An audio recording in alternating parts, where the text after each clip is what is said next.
Very happy morning, all of you. Done with the topic of collisions, last topic.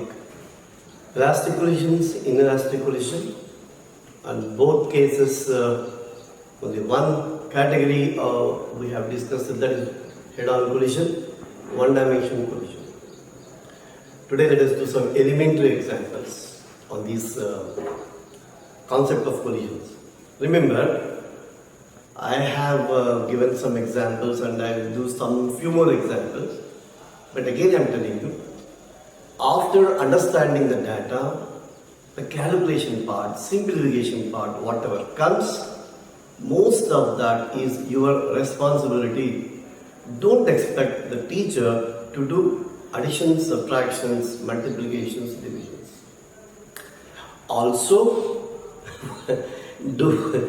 doing these things with calculators, this is something, it also happens, I know, with some people, and that is why, especially I am telling you, don't use your calculators. These are all very small numbers and small calculations. Maybe, in fact, the job of only 4th class, 5th class student. Now, so don't use calculators, read the questions, data, teacher yadara, head nodi. And as I told you, very elementary examples we are now doing today. Before you start these things, first make sure that one dimension elastic collision, what was the input given by the teacher, masses, velocities, expressions, okay? Amele one dimension inelastic collision, what was the input concept given by the teacher. So revise Madi, now with your books and pens, Kutkundu will start your class. Now here I have shown one simple example of saying sphere 500 gram moving at 50 centimeter per second. When you look at these numbers, always be very, very cautious about the units. Physics ಅಲ್ಲಿ ಇದು ಕಾಶಸ್ ಅಂದ್ರೆ ಏನು ತುಂಬಾ ಜಾಸ್ತಿ ಈ ತರ ನೋಡೋದಂತಲ್ಲ, ನಾವು ತುಂಬಾ ಇಲ್ಲಿ ಯೂನಿಟ್ಸ್ ಎಲ್ಲ ಕೂಡ ಯಾವ್ದು ಕೊಟ್ಟಿದ್ದಾರೆ, ವಾಟ್ ಯೂನಿಟ್ಸ್ ವಿಲ್ ಯೂಸ್ ಅನ್ನೋದು important. And especially when it comes to NEET CET exams ಮಾಡುವಾಗ ಕೆಳಗಡೆ ಆಪ್ಷನ್ಸ್ ಕೂಡ ಯೂನಿಟ್ಸ್ ಆರ್ ವೆರಿ ಇಂಪಾರ್ಟೆಂಟ್. ತುಂಬಾ ಜನ ಆರ್ಡಿನರಿ ಸ್ಟೂಡೆಂಟ್ಸ್ ಎಲ್ಲ ಕೂಡ ಯೂನಿಟ್ಸ್ ಇಂದ ತುಂಬಾ ತಪ್ಪು ಮಾಡ್ತಾ ಇರ್ತಾರೆ. Be careful. So 500 grams, 50 centimeter per second hits head-on. Head-on under one dimension, right? That's elasticity. So the two words, it is one dimension elastic, is given in the data. Another sphere 2 kg moving at 10 centimeter per second, yes, in the same direction. Final velocities of the kg, right? So what is that data says? M1 given to be 500 gram. So it is 500 gram, and M2 given to be 2 kg. This point is on the grams of kg. Make sure of the substitution. Sir, either now kg very good, or either the grams are therefore, either now I will say 0.5 kg and the then it is okay. 2 kg another point.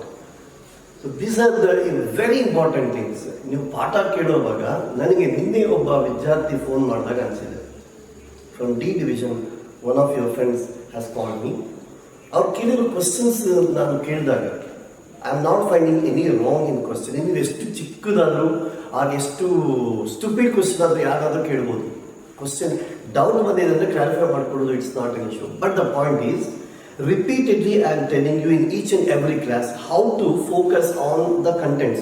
Now ಯಾವ ತರ ಪಾಠನ follow ಮಾಡಬೇಕು ಅಂತ. It is a very serious learning, not just a casual thing. Most of you still ಸುಮ್ಮನೆ ಕೂತ್ಕೊಂಡ್ಬಿಟ್ಟು video ನೋಡ್ತಾ ಇರ್ತೀರೇನೋ ಸುನಿ ಅಲ್ಲವಾ. It's a casual watching ಅಲ್ಲ, it is a serious learning process ಅಂತ ಮರ್ತೋಗ್ಬೇಡಿ. ತುಂಬ ಸಜೆಷನ್ಸ್ ಕೊಡ್ತಾ ಇರ್ತಾರೆ teachers, what to do, what not to do, how to do, ಇವೆಲ್ಲ ಕೂಡ many suggestions are given by your teachers. ಅದನ್ನು ಕೂಡ ನೀವು ಲಿಸ್ಟ್ ಔಟ್ ಮಾಡ್ಕೊಳ್ಳಿ. Make it a very serious learning which keeps you very healthier. You are healthier means you are always happier. healthier not only with respect to the body, I'm telling you, healthier in all aspects, the body, the money, the life ಎಲ್ಲ M1 into ಕೊಟ್ಟಿದ್ದಾರೆ, ಹೌದಾ? Next U1 into ಕೊಟ್ಟಿದ್ದಾರೆ, ಅದು ಕೂಡ ಕೊಟ್ಟಿದ್ದಾರೆ. Because collision ಮುಂಚೆ ಎಲ್ಲ data ಕೊಟ್ಬಿಟ್ಟಿದ್ದಾರೆ. ಅದರ ಪ್ರಕಾರ ಮಾತಾಡಿದ್ರೆ yes, what is U1? U1 is equal to 50 centimeter per second ಅಂದಿದ್ದೀರ. ಬರೀ ಅದೇ ಬರ್ತೀವಿ, 50 centimeter per second, and U2 is going to be 10 centimeter per second. ಇವಾಗ ಮತ್ತು ನೀವು ಲೋಡ್ ಬರುತ್ತೆ, ಸರ್ ಇಲ್ಲಿ ಕೆಜಿ ಬರ್ದಿದ್ದೀವಿ, ಇಲ್ಲಿ ನಾವು ಮೀಟರ್ ಪರ್ ಸೆಕೆಂಡ್ ಅಲ್ಲಿ ಬರ್ದಿದ್ದೀವಲ್ಲ, ಏನಾಗುತ್ತೆ? ಇದು ಸೆಂಟಿಮೀಟರ್ ಪರ್ ಸೆಕೆಂಡ್ ಚೇಂಜ್ ಮಾಡ್ಕೋಬೇಕಾ ಅಂದ್ರೆ ಮಾಡ್ಕೊಂಡ್ರು ಓಕೆ, ಬೇಡ ಅಂದ್ರೆ.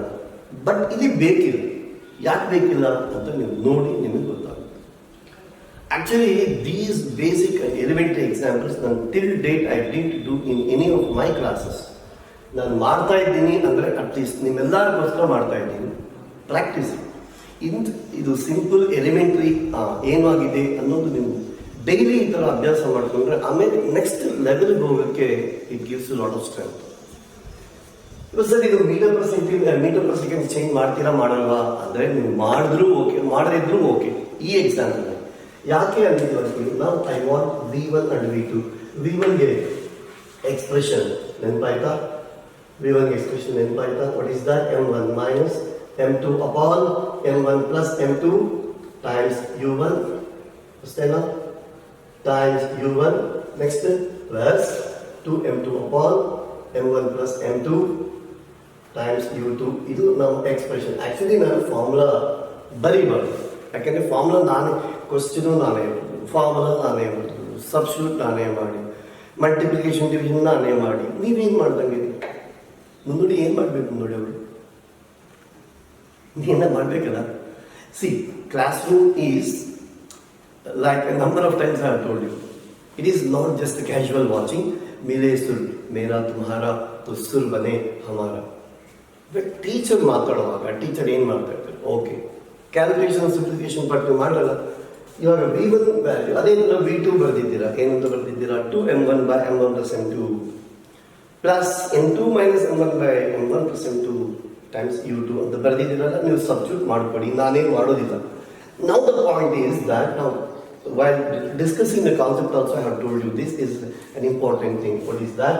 Suppose U1 and U2, how to take these values with sign convention. Now here you say this there is that something, that word in the data which tells you about the directions of velocities.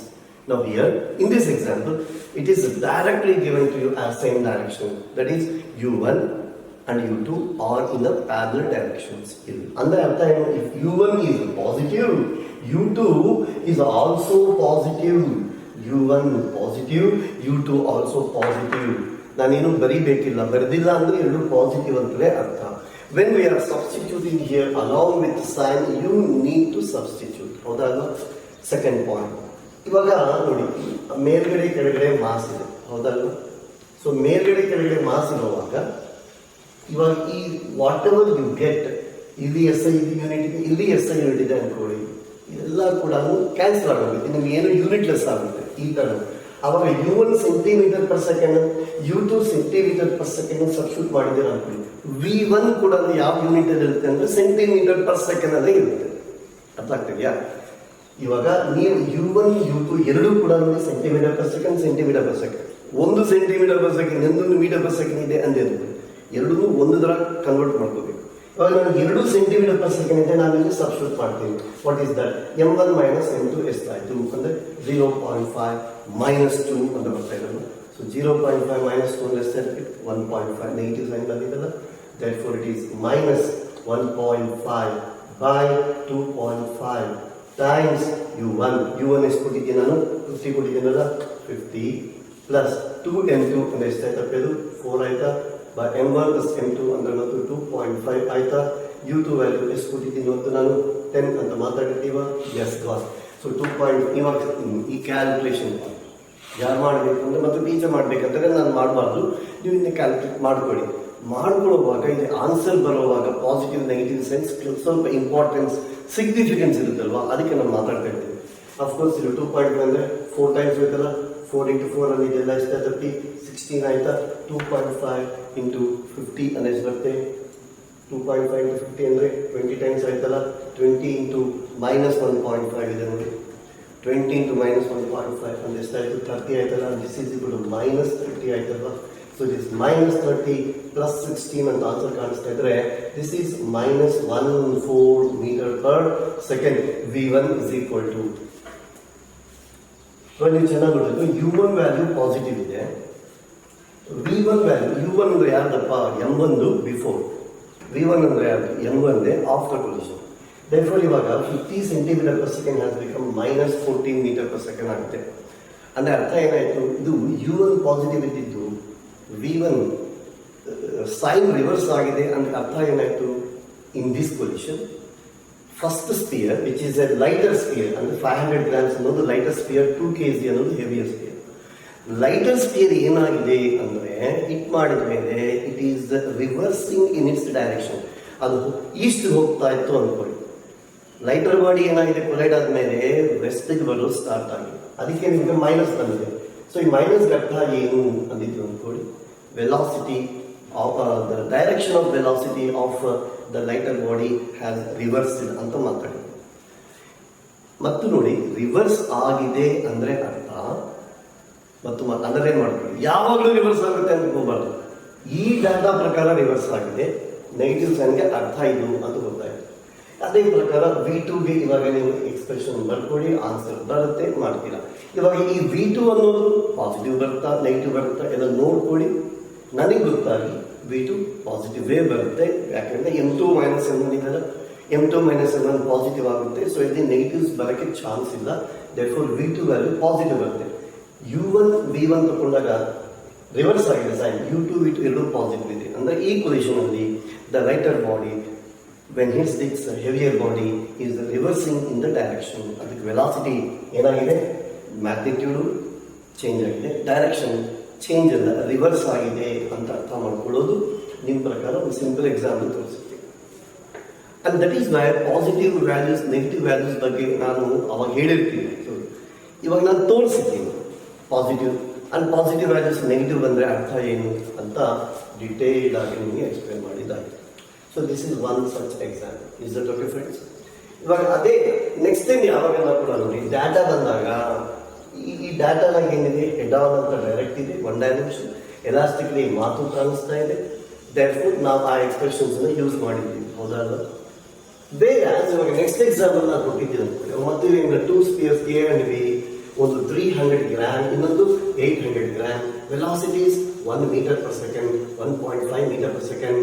ಆ ಮಾತಲ್ಲಿ approaching each other ಅಂತ, approaching each other. Collide head on. Head on ಅಂದ್ರೆ ಅರ್ಥ elastic ಅಲ್ಲ, head on ಅಂದ್ರೆ 1 dimension. Head on find their final velocities ಅಂತ ಮಾತಾಡ್ತಾರೆ.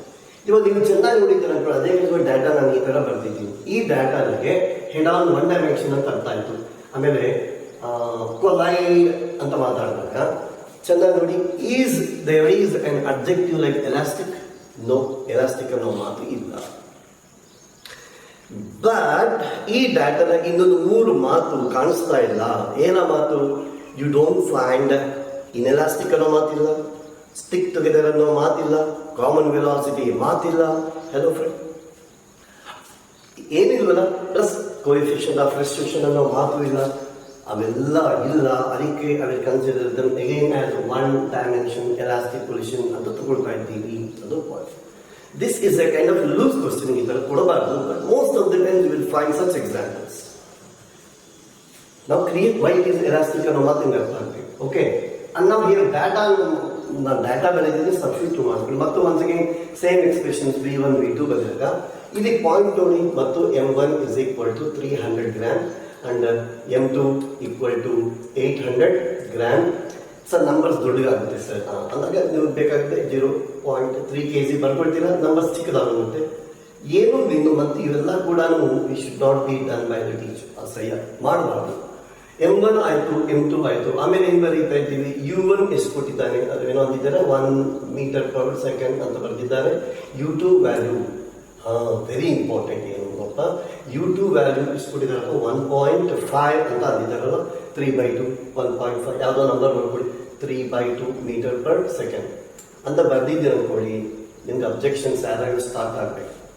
ಇವಾಗ what about direction of velocities ಅಂತ ಚೆನ್ನಾಗಿ ನೋಡಬೇಕು. ಈ ಎಕ್ಸಾಂಪಲ್ ಅನ್ನಾದ್ರೆ ನಾವೇನಿದ್ದೀವಿ ಸೇಮ್ ಡೈರೆಕ್ಷನ್ ಹೋಗ್ತಾ ಇದೆ ಅಂತ ನಾವು ಇಷ್ಟು ಮುಂಚೆ ಮಾತಾಡಿದ್ದೀವಿ. But look at this example. In this example, in the data, what is that one particular word which will give you the sense of directions? Before I tell you, that is approach each other is a very, very important keyword. Approach each other ಅಂದ್ರೆ ಅರ್ಥ ಏನಪ್ಪ? ಇವಾಗ ಇದು A ಇದು B ಅಂತ ಅನ್ಕೊಂಡಿದ್ದೀರ ಅನ್ಕೊಳ್ಳಿ, ಒಂದಕ್ಕೊಂದು ಹತ್ತಿರ ಬರ್ತಾ ಇದೆ.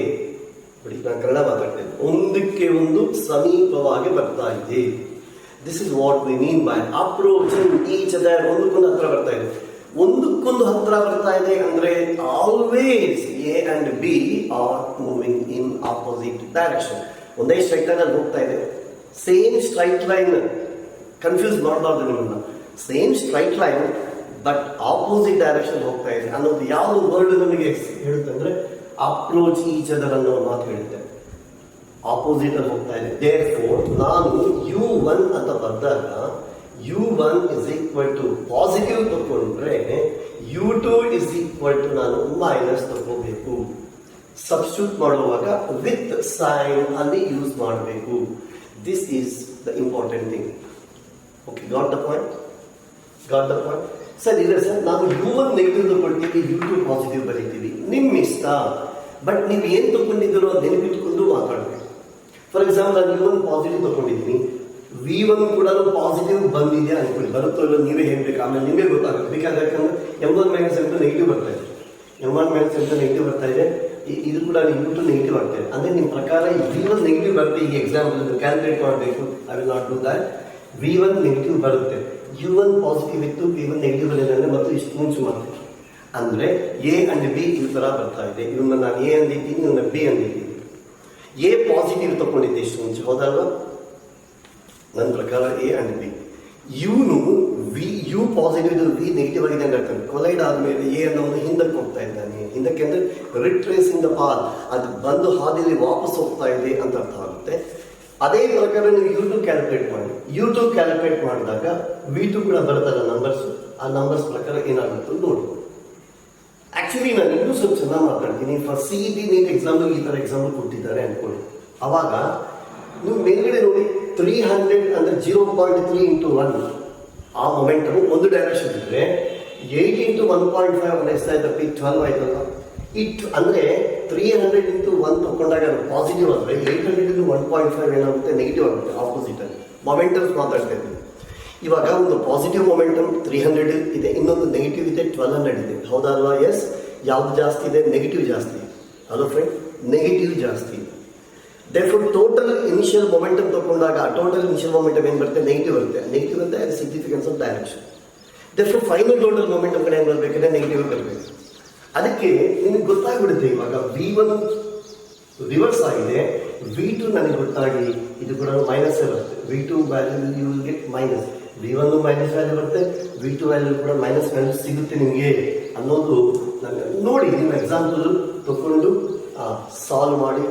ಎಕ್ಸ್ಪ್ರೆಷನ್ ಗೊತ್ತಲ್ಲ ನಿಮಗೆ?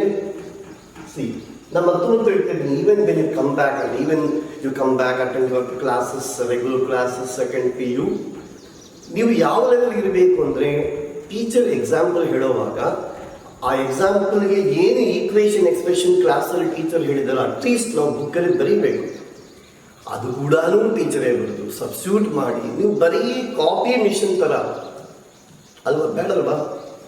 ನಾನು ಅದಕ್ಕೆ ಹೇಳ್ತಾ ಇರ್ತೀನಿ, you should sit with your parent. ನಿಮ್ಮ ಪೇರೆಂಟ್ ಜೊತೆ ನೀವು ಕೂತ್ಕೊಂಡು ಪಾಠ ಯಾಕೆ ಕೇಳಬೇಕು ಅಂದರೆ ನಿಮ್ಮ ಪೇರೆಂಟ್ಗೆ ಗೊತ್ತಾಗುತ್ತೆ ನಿಮ್ಮ ಕಾಲೇಜಲ್ಲಿ ನಿಮಗೆ ಯಾವ ಥರ ಹೆಲ್ಪ್ ಹೇಳ್ತಾ ಇದ್ದಾರೆ, ಎಷ್ಟು ಥರ ನಿಮಗೆ ನಿಮ್ಮನ್ನು ಚೇಂಜ್ ಮಾಡೋಕ್ಕೂ, ನಿಮ್ಮಲ್ಲಿ ಬೆಟರ್ಮೆಂಟ್ ಬರೋಕ್ಕೆ ನಿಮ್ಗೆ ಎಷ್ಟೆಷ್ಟು ಒಳ್ಳೆ ಮಾತು ಹೇಳ್ತಾ ಇದ್ದಾರೆ, ಎಷ್ಟು ಸತಿ ಹೇಳ್ತಾ ಇದ್ದಾರೆ, ನಿಮ್ಮ ಹಿಂದೆ ಬಿದ್ದು ಹೇಗೆ ಹೇಳ್ತಾ ಇದ್ದಾರೆ, ನಿಮ್ಮ ಪೇರೆಂಟ್ಸ್ಗೆ ಗೊತ್ತಾಗಬೇಕು. ಅದಕ್ಕೆ ಮೋಸ್ಟ್ ಆಫ್ ದ ಕ್ಲಾಸಸ್ ಇವಾಗ ಅಟ್ಲೀಸ್ಟ್ ಅಮ್ಮ ಆದರೂ ಫ್ರೀ ಇರ್ತಾರೆ ಮನೆಯಲ್ಲಿ, ಬೇರೆ ಅಣ್ಣನೋ ಅಕ್ಕನೋ ಯಾರೋ ಇದ್ದಾರೆ, ಅವ್ರ ಜೊತೆ ಕೂತ್ಕೊಂಡು ಪಾಠ ಕೇಳಿ ನಿಮ್ಮಲ್ಲಿ ಕೂಡ ಸಿನ್ಸಿಯರಿಟಿ ಜಾಸ್ತಿ ಆಗುತ್ತೆ. ನೀನು ಸುಮ್ಮನೆ ಪಾಠ ಕೇಳೋವಾಗ 10 ನಿಮಿಷ ಪಾಠ ಕೇಳಿ ಆಮೇಲೆ ಏನು ನೋಡ್ತಾ ಇದ್ದೀವಿ ನಿಮ್ಮ ಅಮ್ಮ ಅಪ್ಪ ಕೂಡ ಗೊತ್ತಾಗಲ್ಲ. ಅದಕ್ಕೆ I take this opportunity even to request all the parents, ನೀವು ನಿಮ್ಮ ಮಗನ ಜೊತೆ ಮಗಳ ಜೊತೆ ಕೂತ್ಕೊಂಡು ಪಾಠ ಕೇಳಿ. Because I have number of cases I have seen personally that ಈ half an hour 40 minutes video ಬಂದರೂ ಕೂಡ ನಾನು ಕಂಪ್ಲೀಟಾಗಿ ನೋಡ್ತಾ ಇರೋರು ಕೆಲವೊಂದೇ ಮಂದಿ, ಅದು ಕಾಲೇಜಲ್ಲಿ ಗೊತ್ತಾಗ್ಬಿಡ್ತಾರೆ.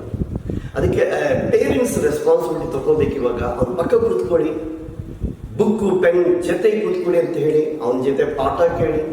ಏನು ಪಾಠ ಹೇಳ್ತಾ ಇದ್ದಾರೆ, ಎಷ್ಟು ಡಿಟೇಲ್ ಪಾಠ ಹೇಳ್ತಾ ಇದ್ದಾರೆ, ಅಷ್ಟು ಮಾಡಿದ ಮೇಲೆ ಓದೋದು ಎಕ್ಸಾಮ್ ಬರೆಯೋದು ಎಷ್ಟು ಈಸಿ ಆಗುತ್ತೆ ಅಂತ ಪ್ರತಿಯೊಬ್ಬ ಪೇರೆಂಟ್ಗೂ ಗೊತ್ತಾಗುತ್ತೆ.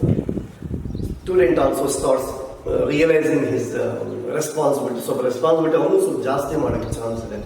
So I request all the parents, I request all the students, demand all the students to sit with your parents. Now next, another 2 examples for I need a board. Wait for next example. Remember, any number of examples that we do, the principles are one and the same, but the data appears to be bit different. A new example, but it appears not so. Why? Look at this data again. I set a sphere of 1 kg, first sphere mass 1 kg, hits a stationary sphere. First sphere is moving, second sphere is at rest. Okay. Head down elastically, that is given. Okay, that is given data. Such that after collision rebounds with 1/4 of its initial kinetic energy. Data is the most essential keyword. Keyword in the Kelidu, find mass of the second sphere is the question mark. That's the question.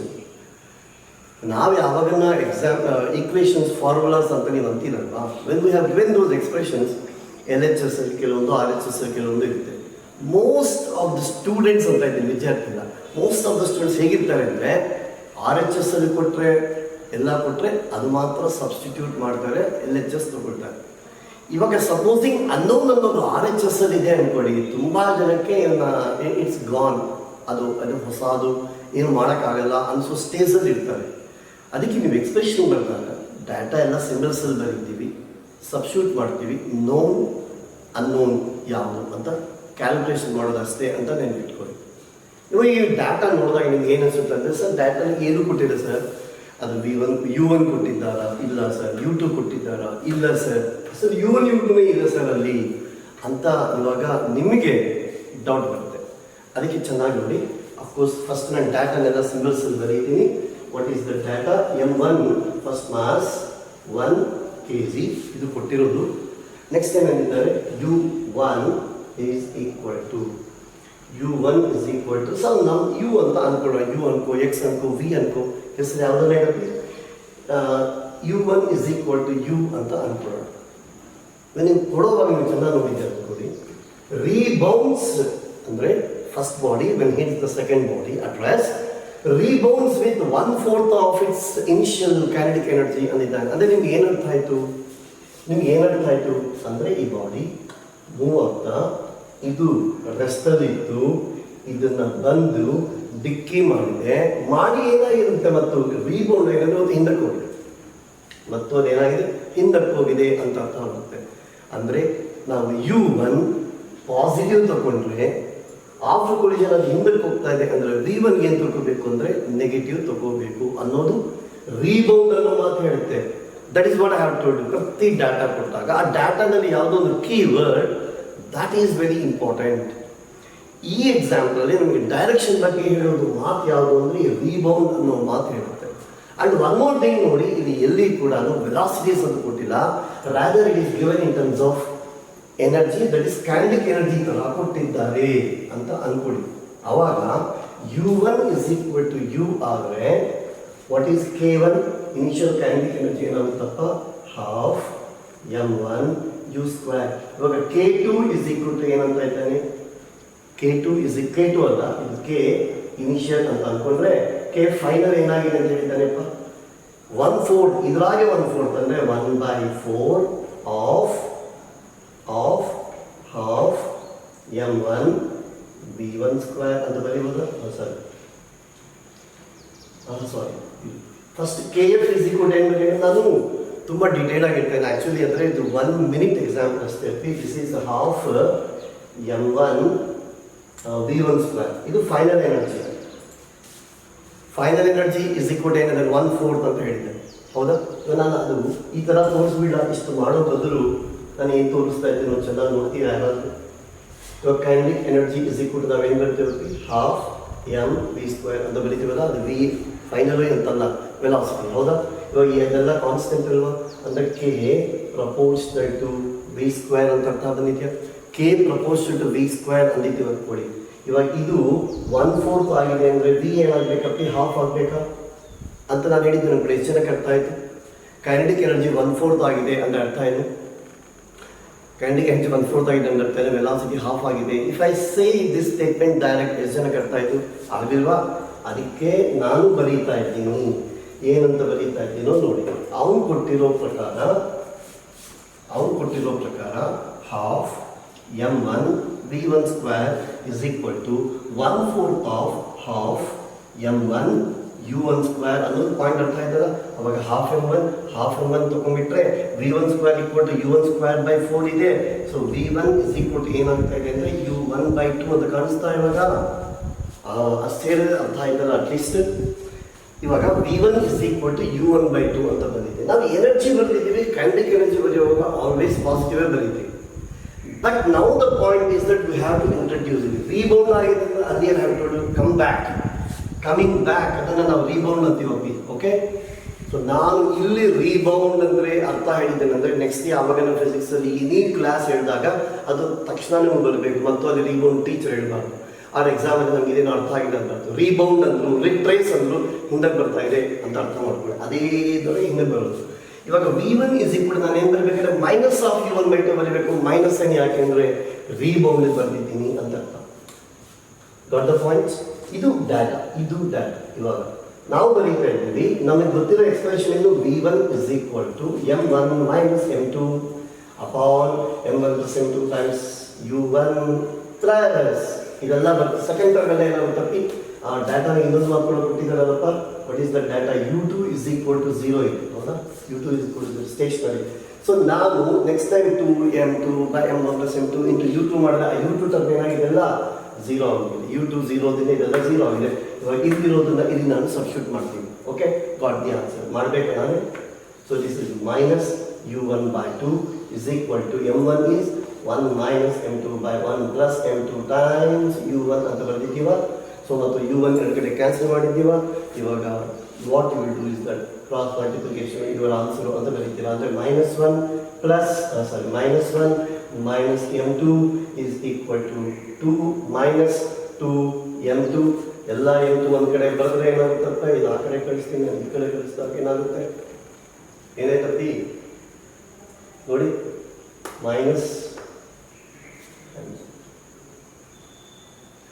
Minus M by 2 is equal to 2 minus 2 ಇರುತ್ತೆ. Okay, ಇವಾಗ M2ನೆಲ್ಲ ಒಂದು ಕಡೆ ಕಳಿಸಿದ್ರೆ ಏನಾಯ್ತಪ್ಪ ನಿಮಗೆ? M2 is equal to 3 ಅಂತ ಬರ್ತಾ ಇದೆ. 3 ಅಂದರೆ ನಾನು ಏನು ಬರ್ತೀನಿ kg, ಯಾಕೆಂದರೆ M1 ಅನ್ನೋದು kg ನಲ್ಲಿ ಕೊಟ್ಟಿದ್ದಾನೆ.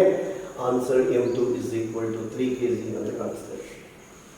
ನಮ್ಗೆ ಕಾಮನ್ ಸೆನ್ಸ್ ಗೊತ್ತಾಗುತ್ತೆ ನೋಡಿ. ಯಾವ ಥರ ಕಾಮನ್ ಸೆನ್ಸ್ ಗೊತ್ತಾಗುತ್ತೆ? ಅದು ರೀಬೌಂಡ್ ಆಗಿದೆ. ಇವಾಗ ಒಂದು ಗುಂಡಿದೆ, ಅದು ಇನ್ನೊಂದು ಗುಂಡು ಮೂವ್ ಆಗ್ತದೆ, ಇನ್ನೊಂದು ಗುಂಡನ್ನ ಡಿಕ್ಕಿ ಮಾಡಿ ಹಿಂದಕ್ಕೆ ಬರಬೇಕಂದ್ರೆ ಇವಾಗ ಅವನು ಕೇಳೋಣ, ವಿಡಿಯೋ ಮಾಡೋಣ ನೋಡಿ. ಇವಾಗ ಈ ಗುಂಡು ಬಂದು ಹೊಡೆದು ಹಿಂದಕ್ಕೆ ಬರಬೇಕಂದ್ರೆ ಈ ಎರಡನೇ ಗುಂಡು ಯಾವ ಥರ ಇರಬೇಕು? ಎರಡನೇ ಗುಂಡು ಮೊದಲು ಗುಂಡಿಗನ್ನ ದಮ್ಮಿರುತ್ತಾ, ಅಷ್ಟೇ ಸೈಜ್ ಇರುತ್ತಾ, ಅದಕ್ಕನ್ನ ಕಡಿಮೆ ಮಾಸ್ ಇರುತ್ತಾ? ಹೆಂಗೆ ಬೇಕಂತ ಹಿಂಗಾಗುತ್ತಪ್ಪ.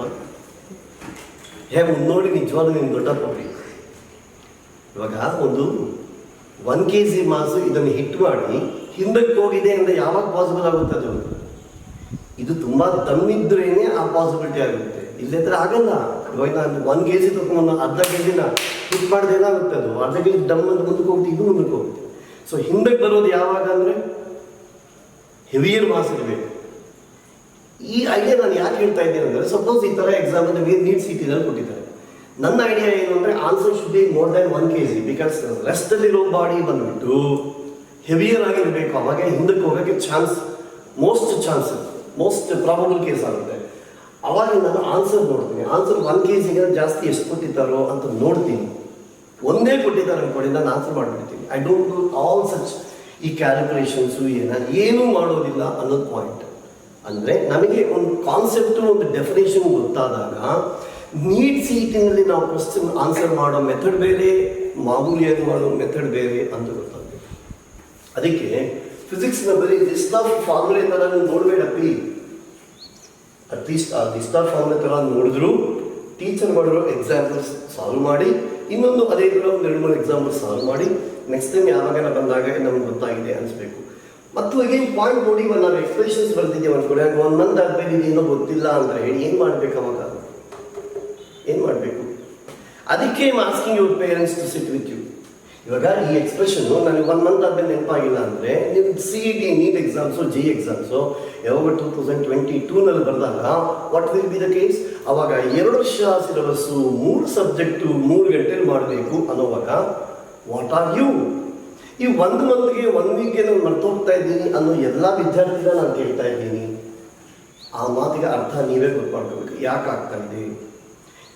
ರೀಸನ್ ಏನು ಅಂದರೆ, ನಿಮ್ಮ ಕೆಲಸ ಅಂದರೆ ನಿಮ್ಮ ರೆಸ್ಪಾನ್ಸಿಬಿಲಿಟಿ, ನಿಮ್ಮ ವಿಧಿ ಪಾಠ ಕೇಳೋದು, ಪಾಠ ಕಲಿಯೋದನ್ನ ಪಾರ್ಟ್ ಟೈಮ್ ಆಗಿ ಕೂಡ ಮಾಡ್ತಾ ಇಲ್ಲ.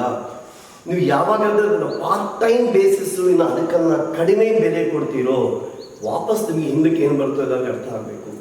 This learning is your full time responsibility, full time. ಇದೆಲ್ಲ ಆದಮೇಲೆ ಟೈಮ್ ಹಿಡಿದ್ರೆ ನೀವು ಬೇರೆ ಕೆಲಸ ಮಾಡ್ಕೋಬೇಕು. ನಾನು ಮತ್ತೆ ಹೇಳ್ತಾ ಇದ್ದೀನಿ, ಸಿಟ್ ವಿತ್ ಯುವರ್ ಪೇರೆಂಟ್ಸ್. ನಿಮ್ಮಲ್ಲಿ ಕೂಡ ಸ್ವಲ್ಪ ಸಿನ್ಸಿಯರಿಟಿ ಜಾಸ್ತಿ ಆಗುತ್ತೆ. ಫಾರ್ಮ್ನ ನಾನು ಬರೀಬಾರ್ದು. ಓಕೆ, ಇದು ಕೆಲವೊಂದು ಎಕ್ಸಾಂಪಲ್ಸ್ ಮಾಡಿದ್ದೀನಿ. Look at the next example ಏನು ಮಾಡಿದ್ದೀವಿ? ಮತ್ತೊಂದು ಮಾತಾಡ್ತಾ ಇದ್ದೀವಿ. ಇದು 40 kg ಬಾಯ್ ಅಂತ ಇಷ್ಟೊಂದು ನಾವು ಸ್ಪಿಯರ್ಸ್ ಮಾತಾಡಿದ್ವಿ. ಇದು ಕೂಡ ನಿಮಗೆ ಡೌಟ್ ಬರ್ಬೋದು, ಸರ್ ಸ್ಪಿಯರು ಮೂವಿಂಗ್ ಅಂತೀರ, ಸರ್ ಎಲ್ಲಿಗೂ ಹೋಗ್ತಾ ಸರ್, ಗಾಡಿನೂ ಹೋಗ್ತಾ ಇದೆಯಾ, ಅದು ಸರ್ಫೇಸ್ ಮೇಲೆ ಹೋಗ್ತಾ ಇದೆಯಾ ಅಂದರೆ don't worry about any such thing. Surface ಮೇಲೆ ಹೋಗ್ತಾ ಇದೆ ಅಂದ್ಕೊಡಿ, ಆವಾಗ ಅದು friction and any other such resistance forces are not present ಅಂದ್ಕೊಂಡು ನಾವು ಮಾತಾಡಿದ್ದೀವಿ. ಇವಾಗ ಈ ಎಕ್ಸಾಂಪಲ್ ಏನು ಹೇಳ್ತಾ ಇದ್ದೀನಿ ಅಂದರೆ ಕಂಪ್ಲೀಟ್ ಇದೆ. ಸ್ಪಿಯರ್ಸ್ ಅನ್ನೋ ಮಾತೇ ಬಿಟ್ಬಿಟ್ಟೆ ಏನಂದರೆ 40 kg boy running at a speed of 3 meters/second. Boy running ಅಂತ ಹೇಳಿದ್ದಾರೆ. ಏನು ಮಾಡಿದ್ದಾರೆ ಅಂದರೆ ಜಂಪ್ ಮಾಡಿದ್ದಾರೆ. ಯಾವ್ದ್ರ ಜಂಪ್ ಮಾಡಿದ್ದಾರೆ ಅಂತ ಹೇಳ್ತಿರ್ತಾರೆ? 300 kg ಕಾರ್ಟ್ ಅಂತ ಏನನ್ಬೇಕಪ್ಪ, ಬಂಡಿನ ಏನನ್ಬೇಕು ಮುನ್ನೋಡಿ ಏನಂತಾರೆ, ಗಾಡಿನ ಎತ್ತಿನ ಗಾಡಿ ಥರ ಇಮ್ಯಾಜಿನ್ ಮಾಡಿ. into 300 kg cart approaching him at a speed of 2 meters/second. ಏನರ್ಥ ಆಯ್ತು ಇವಾಗ? ಆಮೇಲೆ ಏನಾಗಿದೆ, ಜಂಪ್ ಮಾಡಿದಾರಲ್ಲ, ಕಾರ್ಟ್ ಒಳಗೆ ಜಂಪ್ ಮಾಡಿಬಿಟ್ಟಿದ್ದಾನೆ. Find the common speed after the impact ಅಂತ ಕೇಳ್ತಾರೆ. ಇಲ್ಲಿ ನಿಮಗೆ ಕೀ ವರ್ಡ್ಸ್ ಯಾವುದು ಅಂತ ಏನು ಹೇಳ್ತೀರಪ್ಪ? ಅಪ್ರೋಚಿಂಗ್, ಹಿಮ್ ಅಂತ ಮಾತಾಡ್ತಾ ಇರೋದು 1 point. ಆಮೇಲೆ ಕಾಮನ್ ಸ್ಪೀಡ್ ಅನ್ನೋದು 2 ಕೀವರ್ಡ್. ಈ 2 ಕೀವರ್ಡ್ ಇಂಪಾರ್ಟೆಂಟ್. ಇವಾಗ ಕಾಮನ್ ಸ್ಪೀಡ್ ಅಂತ ಕಾಣಿಸ್ತಾ ಇದೆ ಅಂದರೆ ಇಟ್ ಕೆನಾಟ್ ಬಿ ಎಲಾಸ್ಟಿಕ್ ಅನ್ನೋದು ಒಂದು ಅರ್ಥ ಆಗ್ಬಿಡ್ತು. ಕಾಮನ್ ಸ್ಪೀಡ್ ಅಂತ ಕಾಣಿಸುವಾಗ ನಿನ್ನೆ ಕೂಡ ನಾವು ಮಾತಾಡಿದ್ವಿ ಪರ್ಫೆಕ್ಟ್ ಇನ್ ಎಲಾಸ್ಟಿಕ್ ಕೊಲಿಷನ್ ಅಂತ. ಹೌದಾ? ಸೊ ಈ ಮಾತು ನೋಡಿದ ತಕ್ಷಣ ನಾನು ನಿಮಗೆ ಪದೇ ರಿಮೈಂಡ್ ಮಾಡಿದ್ದೀನಿ ಈ ಕೀವರ್ಡ್ಸ್ಗೆ ಅರ್ಥ ಅಂತ. ಅದು ಕೀವರ್ಡ್ ಕಾಣಿದ ಇರುವಾಗ ಕಾಮನ್ ಸ್ಪೀಡ್ ಅಂದರೆ ಇದು ಇನ್ ಎಲಾಸ್ಟಿಕ್ ಕೊಲಿಷನ್. ಇನ್ ಎಲಾಸ್ಟಿಕ್ ಕೊಲಿಷನಲ್ಲಿ ನಾವು ಕಾಮನ್ ಸ್ಪೀಡ್ ಅನ್ನೋದಕ್ಕೆ ಒಂದು ಎಕ್ಸ್ಪ್ರೆಷನ್ ಬರೆದಿದ್ದೀವಿ. ನೋಡ್ಕೊಂಡ್ಬಿಟ್ರೆ ಅದು ಸೊಲ್ಯೂಷನ್ ಆಯಿತು. ಇವಾಗ ಮತ್ತು ಇದು ಅಪ್ರೋಚಿಗೆ ನಾವು ಮಾತಾಡ್ತಾ ಇರೋದು. ಇವಾಗ ನೋಡಿ, M1 is equal to 40 kg. ಯೂನಿಟಲ್ಲಿ miss ಮಾಡಬೇಡ. U1 is equal to 3 meters/second. ನಾನು ಪ್ಲಸ್ ಬರೀತೀನಿ. 3 meters/second ಆದಾಗ M2 equal to 300 kg and U2 equal to -2 meters/second ಅಂತ ಬರೀಲ್ಲ. ಈ ಮೈನಸ್ ಯಾಕೆ ಅಂದರೆ ಅಪ್ರೋಚಿಂಗ್ ಅಂದರೆ ಗಾಡಿ ಈ ಥರ ಬರೋವಾಗ ಬಾಯ್ ಹೀಗೆ ರನ್ನಿಂಗ್ ಮಾಡ್ತಾ ಅದರ ಒಳಗಡೆ ಜಂಪ್ ಮಾಡಿದ್ದಾನೆ. ನೋಡಿ, ಜಂಪ್ ಮಾಡೋಕ್ಕೆ ಮುಂಚೆ ಒಂದು ಕಾರ್ಟ್ ಅನ್ನೋದು ಒಂದು ಬಾಡಿ ಥರ, ಬಾಯ್ ಅನ್ನೋದು ಒಂದು ಬಾಡಿ, ಒಂದು ಮಾಸ್ ಥರ ಇಮ್ಯಾಜಿನ್ ಮಾಡಿದ್ದೀವಿ. 2 different masses. ಜಂಪ್ ಮಾಡಿದ ಮೇಲೆ ಏನಾಗುತ್ತೆ ಅಂದರೆ ಕಾರ್ಟಲ್ಲಿ ಉಳಿದು ಬಿಟ್ಟಿದ್ದಾನೆ. ಕಾರ್ಟಿಂದ ಜಂಪ್ ಆಗಿದ್ದಾನೇನೋ ಅವೆಲ್ಲ ಏನು ಅನ್ಕೋಬೇಡಿ. ಜಂಪ್ ಮಾಡಿದ್ದಾನೆ, ಕಾರ್ಟ್ ಒಳಗೆ ಬಿಟ್ಟಿದ್ದಾನೆ. ಇವಾಗ ಕಾರ್ಟ್ ಬಾಯ್ ಸೇರಿ ಸಿಂಗಲ್ ಮಾಸ್ ಆಗುತ್ತೆ. ಸಿಂಗಲ್ ಮಾಸ್ ಆಗುತ್ತೆ, ಅದಕ್ಕೆ we have said it as common speed ಅಂತ ಮಾತಾಡಿದ್ದೀವಿ. So M1 M2 U1 U2 data ಕೊಟ್ಟಿದ್ದೀವಿ. ನಾವು ನಿನ್ನೆ ಬರ್ತಿರೋ common velocity V is equal to ಏನು ಬರ್ತಿದ್ದೀವಪ್ಪ, M1 U1 plus M2 U2 by M1 plus M2 ಅಂತ ಮಾತಾಡಿದ್ದೀವಿ. ಸಬ್ಸ್ಟಿಟ್ಯೂಷನ್ ಮಾಡುವಾಗ ವಿತ್ ಸೈನ್ ಸಬ್ಸ್ಟಿಟ್ಯೂಟ್ ಮಾಡಬೇಕು. You will get an answer. ಆ ಫೈನಲ್ ಆನ್ಸರ್ ಅಗೇನ್ ಪಾಸಿಟಿವ್ ಇರ್ಬೋದು, ಅವ್ರ ಫೈನಲ್ ಆನ್ಸರ್ ನೆಗೆಟಿವ್ ಬರ್ಬೋದು. ಈ ಕಾಮನ್ ಎಕ್ಸಾಂಪಲ್ ನಿಮ್ಗೆ ಏನರ್ಥ ಆಗುತ್ತೆ, ಪಾಸಿಟಿವ್ ಬರ್ತಾ ನೆಗೆಟಿವ್ ಬರುತ್ತಾ ಅಂದರೆ U2 is equal to minus ಬಂದಿದಲ್ವ, ನಿಮ್ಗೆ ಏನರ್ಥ ಆಯಿತು ಹೇಳಿ ಇವಾಗ. ಬಿಕಾಸ್ CT ಎಕ್ಸಾಮಲ್ಲಿ, ನೀಟ್ ಎಕ್ಸಾಮಲ್ಲಿ ನಮಗೆ ಈ ಲಾಜಿಕ್ ಇರಬೇಕು. ಫಾರ್ ಎಕ್ಸಾಂಪಲ್ ಎತ್ತಿನ ಗಾಡಿ ಬರ್ತಾ ಇದೆ, ಫಾರ್ ಎಕ್ಸಾಂಪಲ್ ಎತ್ತಿನ ಗಾಡಿ ಈಸ್ಟಿಗೆ ಬರ್ತಾ ಇದೆ ಅಂತ ಅಂದ್ಕೊಳ್ಳೋಣ. ಬಾಯ್ ವೆಸ್ಟಿಗೂ ಓಡ್ತಾ ಇದ್ದಾನೆ. ಮಾಸಸ್ ಚೆನ್ನಾಗಿ ನೋಡಿ, ಕಾರ್ಟು 300 kg ಇದೆ ಆ್ಯಂಡ್ ಬಾಯ್ ಬರೀ 40 kg ಇದ್ದಾನೆ. ಸ್ಪೀಡ್ಸ್ ಕೂಡ ನೋಡ್ಕೊಳ್ಳಿ ಅದು. ಇವಾಗ ಈಸ್ಟ್ಗೆ ಹೋಗ್ತಾ ಇರೋ ಗಾಡಿ ಒಳಗೆ ವೆಸ್ಟ್ಗೆ ಓಡ್ತಾ ಬರ್ತಾ ಇರೋ ಹುಡುಗ ಇದರ ಒಳಗಡೆ ಜಂಪ್ ಮಾಡಿದ್ದಾನೆ ಅನ್ಕೊಳ್ಳಿ, ಮತ್ತು ಮುಂದಿನ ಹೇಳ್ತಾನೆ ನೋಡಿ. ಇವಾಗ ಗಾಡಿ ಈಸ್ಟ್ಗೆ ಹೋಗ್ತಾ ಇದ್ರೆ ವೆಸ್ಟಿಗೆ ಹಿಂದಕ್ಕೆ ಹೋಗುತ್ತಾ, ಈಸ್ಟ್ಗೆ ಹೋಗೋಕ್ಕೆ ಚಾನ್ಸ್ ಜಾಸ್ತಿ ಇದೆ. ನೀವು ಸಬ್ಸ್ಟಿಟ್ಯೂಟ್ ಮಾಡಿದ್ರೆ ನಿಮಗೆ ಗೊತ್ತಾಗುತ್ತೆ. ಅಂದರೆ ಇವಾಗ ನಿಮಗೆ V ವ್ಯಾಲ್ಯೂ ಬರುವಾಗ ಮೈನಸ್ ಬರೋಕ್ಕೆ ಚಾನ್ಸ್ ಇದೆಯಾ, ಮೈನಸ್ ಬರೋಕ್ಕೆ ಚಾನ್ಸ್ ಜಾಸ್ತಿ. ಮತ್ತು ಗೊತ್ತಾಗ್ತದೆ ಈ V ವ್ಯಾಲ್ಯೂ ಪ್ಲಸ್ ಬರ್ಬೋದು, ಮೈನಸ್ ಬರ್ಬೋದು. ಬಂದರೆ ಅರ್ಥ ನಿಮಗೆ ಗೊತ್ತಾಗಬೇಕು. ಇವಾಗ ನಮ್ಮ ಪ್ರಕಾರ ಪ್ಲಸ್ ಅನ್ನೋದು ಅರ್ಥ ಏನು ಅಂದರೆ, ಫಸ್ಟ್ ಬಾಡಿ ಡೈರೆಕ್ಷನ್ಗೆ ಪ್ಲಸ್ ಕೊಟ್ಟಿದ್ದೀವಿ, ಸೆಕೆಂಡ್ ಬಾಡಿ ಡೈರೆಕ್ಷನ್ಗೆ ಮೈನಸ್ ಕೊಟ್ಟಿದ್ದೀವಿ. V ಇವಾಗ ಪ್ಲಸ್ ಬಂದಿದೆ ಅನ್ಕೊಂಡು ಅರ್ಥ ಏನು, ಅದು ಫಸ್ಟ್ ಬಾಡಿ ಡೈರೆಕ್ಷನ್ ಹೋಗ್ತಾ ಇದೆ ಅಂದರೆ ಫಸ್ಟ್ ಬಾಡಿ ಇಷ್ಟು ಮುಂಚೆ ಯಾವ ಡೈರೆಕ್ಷನು ಇಂಪ್ಯಾಕ್ಟ್ ಆದಮೇಲೆ ಕೂಡ ಅದೇ ಡೈರೆಕ್ಷನಲ್ಲಿ ಕಾಮನ್ ಇರುತ್ತೆ, ಇಬ್ಬರು ಅದೇ ಡೈರೆಕ್ಷನ್ ಹೋಗ್ತಾರೆ. ಆ ಥರ V ನೆಗೆಟಿವ್ ಬಂದರೆ ಅರ್ಥ ಏನು, ಸೆಕೆಂಡ್ ಬಾಡಿ ಹೋಗ್ತಾ ಇತ್ತಲ್ಲ ಆ ಡೈರೆಕ್ಷನಲ್ಲಿ ಇಂಪ್ಯಾಕ್ಟ್ ಆದಮೇಲೆ ಸೆಕೆಂಡ್ ಬಾಡಿ ಡೈರೆಕ್ಷನಲ್ಲಿ ಹೋಗ್ತಾ ಇದೆ ಅನ್ನೋ ಅರ್ಥ ಬರಬೇಕು. ಫಿಸಿಕ್ಸಲ್ಲಿ ನೆಗೆಟಿವ್ ಸೈನ್ ಸಿಗ್ನಿಫಿಕೆನ್ಸ್ ಅರ್ಥ ಮಾಡ್ಕೊಳ್ಳೋದು ವೆರಿ ವೆರಿ ಇಂಪಾರ್ಟೆಂಟ್. ಒಂದೊಂದು ಸತಿ ಒಂದೊಂದು ಸಿಗ್ನಿಫಿಕೆನ್ಸಿಂದ ಆ ಕಾಂಟೆಕ್ಸ್ಟಿಗೆ ನಾವು ಆ ನೆಗೆಟಿವ್ ಸೈನನ್ನು ಅರ್ಥ ಕೊಡ್ತಾ ಹೋಗ್ತೀವಿ. ನೆಗೆಟಿವ್ ಆಗ್ಬೋದು, ಸಮ್ಟೈಮ್ಸ್ ಇನ್ಫಿನಿಟಿ ಅಂತ ಡೆಫಿನೇಷನ್, ಇನ್ಫಿನಿಟಿ ಕಾನ್ಸೆಪ್ಟ್ ಆಗ್ಬೋದು. ಈ ಥರ ಡಿಫ್ರೆಂಟ್ ಆಸ್ಪೆಕ್ಟ್ಸ್ ಆಲ್ವೇಸ್ ಫಿಸಿಕ್ಸಲ್ಲಿ ಒಂದು ಸಿಗ್ನಿಫಿಕೆನ್ಸ್ ಇರುತ್ತೆ. ಸೊ ಕಾಮನ್ ವೆಲಾಸಿಟಿ ಅಂತ ಈ ಥರ ಬರ್ತಿತ್ತು, right. So length of the video ಸ್ವಲ್ಪ ಜಾಸ್ತಿ ಆಗ್ತಾ ಇದ್ರು. ನಾನು ಮಾಡಿರೋದು 4 ಎಕ್ಸಾಂಪಲ್ ಆ್ಯಕ್ಚುಲಿ. ಬಟ್ 4 ಎಕ್ಸಾಂಪಲ್ ಮಾಡಿದ್ರು ಕೂಡ ನೆಕ್ಸ್ಟ್ ಕ್ಲಾಸ್ ಕೂಡ ಕಂಟಿನ್ಯೂ ಮಾಡಿ one more time will spend for the examples on collision. ನಾನೀಗ ಮತ್ತೆ ಹೇಳ್ತೇನೆ, ತುಂಬ ಎಲಿಮೆಂಟ್ರಿ ಲೆವೆಲಲ್ಲಿ ನಿಮ್ಮ ಎಕ್ಸ್ಪ್ರೆಷನ್ಸ್ ನೆನಪು ಮಾಡಿಕೊಂಡು ಸಬ್ಸ್ಟಿಟ್ಯೂಟ್ ಮಾಡಿ. And most important key words and what should be our substitution and understanding and